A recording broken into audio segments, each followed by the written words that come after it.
My delicate lavender flowers do not need to be bold pink echinacea just because they are in a patch that is dominated by echinacea. Even each individual lavender and echinacea plant, they do not need to all look alike. They don't need to be the same shade of pink and purple. They don't need to be the same size or have the same number of petals. It does not make the flower patch more beautiful to have them all look the same. Yet how many times in our own life do we feel like it's better if we're the same? If we feel like we need to go from being lavender to echinacea to fit into the patch we are a part of. Hi, I am A. Rose. I am a Vanderbilt grad turned rural stay-at-home mama. I am also a recovering chameleon. I used to be so good at blending in. I've lived in a bunch of different places in my life and taken on a lot of different identities to match the place I was at. I did not want to stand out. I really enjoyed fitting in, and I would go into a situation looking around, figuring out what kind of flower was there, and instantly tried to morph into that. But no more, no more. And so today we are talking about that. What spurred this idea is today was harvesting day in the garden. So it is day 7 of 10 of a 10-day challenge I gave myself to come out into the garden every morning at sunrise, spend some time with no external noises in nature, listening to the inner guidance of my heart as I was enjoying taking care of plants. And I am sharing those lessons that come to me with you. And today's lesson is one that is a little more scary to share because it's about showing up with authenticity. And I want to say that showing up with authenticity is so much more complex than just showing up as the flower that you are. You know, lavender and echinacea do not have the same kind of social structures that we have. So that metaphor mostly was just to keep with my theme of having metaphors from the garden, but I do recognize that it does not capture the nuance of being human. And what does it actually mean to show up authentically? First, I think it can be really hard to actually even know what is authentic to ourselves. We are born into a certain culture and we're asked to become a certain mold from a very young age. And it's really hard to figure out what parts of us are really true to ourselves and what are just the parts that were expectations. And the longer you live with a certain expectation, the more it can start to feel like who you truly are. So it's not just as simple as saying, oh, show up as who you are. But maybe there is a few areas. Maybe there's a few things that you know deep in your heart don't align with who you are. And maybe start with those. Start with the louder echoes in your heart, the louder callings of who you need to be. And then as you listen to the loud voice in your side of yourself, you might start to hear the whispers too. Another struggle with showing up authentically is I'm not saying to be an a-hole.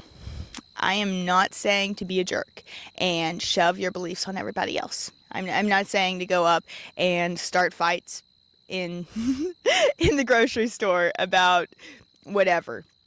You know, I definitely believe in being kind and making people feel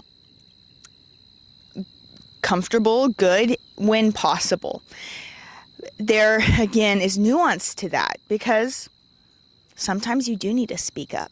Sometimes there is an injustice going on and you might be the lone person in the room, the lone person in a group of people supporting a bully, and you need to speak up. You know, and I'm not just talking about high school bullies. Unfortunately, there's bullies as adults, and it can feel really scary to speak up when you're the lone person and everyone else seems to be believing differently. But there are times you have to speak up, and it is scary to do. I want to say that it is a privilege to even be thinking about this. Some people don't have the privilege to decide whether to show up authentically. first, you may be in a situation where it would not be safe. There are many, many people, many, many women in the world that aren't safe to show up as who they really are. Physical harm could happen. So that's one side of it. The other side is there's people who can't hide parts of themselves, especially like skin color. They can't decide if they want to deal with that societal issue. It's thrust upon them. So I do recognize my privilege, and I recognize that this comes from a place of privilege when I talk about whether or not to be authentic. I heard in college something that really resonated, which is privilege is having the decision whether or not to care, which is true. If you can decide whether or not to care about an issue, you are in a place of privilege, because a lot of people don't have the choice of whether or not to care.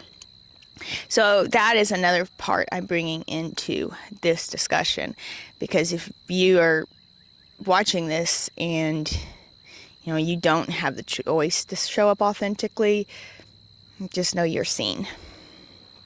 And for those of us that do have the choice, that's when the nuances start to happen. Because as we could tell with our culture right now in the United States, when people are really bold and really hateful towards the other side, it is furthering the divide. It's not helping. So I'm not saying show up authentically in a way of like just completely bashing people that don't agree with you, because you're not going to change anyone's heart, and you're not going to create better relationships or a safer environment. So if you have the choice of whether or not to show up,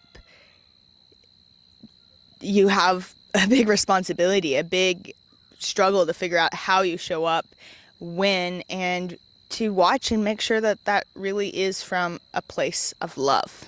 I am a stay-at-home mother who lives in rural southern Missouri. There's some labels that go with that. There are some expectations of what I believe politically, what I believe spiritually, the dynamics of my home. There are certain expectations with all of that. I am not a traditional conservative Christian trad wife. I'm not. I am so thankful. I feel so blessed that I can stay home with my children. And I think it's really good work to raise good, it's worthy work to raise good humans if you're able to have that be your job. What a beautiful thing. And I'm so thankful that it can be my job. That being said, the expectations aren't actually accurate. So let's take Christianity. I'm laughing because I feel uncomfortable, because it's hard to talk about something so controversial. If I was a Christian, I think a lot of women that make videos about homemaking or staying at home, a lot of them are very open about their faith. And I know where I live, most people around me are Christian, most Baptist Christian. I was raised Baptist Christian. And most people are very open about talking about that. But if you believe differently, it really isn't as, you don't hear people talk about that all the time. I don't feel comfortable talking about that all the time. I have actually zero desire to throw my beliefs down other people's throat, except for when they come with certain lessons and certain core principles I believe in. And then it's hard to not talk about it. Like, I believe in the inherent goodness and worthiness of everyone, of people from all different spiritual backgrounds. I don't believe anybody deserves to be tortured for an eternity for not having exact religious beliefs. And I think with my raising of my children, when I'm breaking generational cycles, a big part of that is trusting in their inherent goodness, which, quick plug, Dr. Becky, her book Good Inside, has completely opened my eyes to the type of parent I want to be, and I really recommend it. I am very spiritual. I love learning more about the hidden parts of the world. I definitely believe that there is higher power. I just believe there's truth in a lot of different places. Your spiritual beliefs are valid, whatever they are. And if you're a Christian, I don't want to isolate you either. I also just feel like there's certain people that may already feel isolated because of the types of conversations that are normally had on these types of channels. And so I am wanting to open it up and let people know that you can live in the South. You can be a stay-at-home mom. You can live on the land. You can garden. And that doesn't define what label you are. And it doesn't define, what you believe. It is okay to continue to keep those beliefs, to be true to yourself. Taking in all the nuances I talked about, acting with love, accepting everybody. I have my whole family, or Dannon's whole family, that I'm really good friends with. I love them all so much.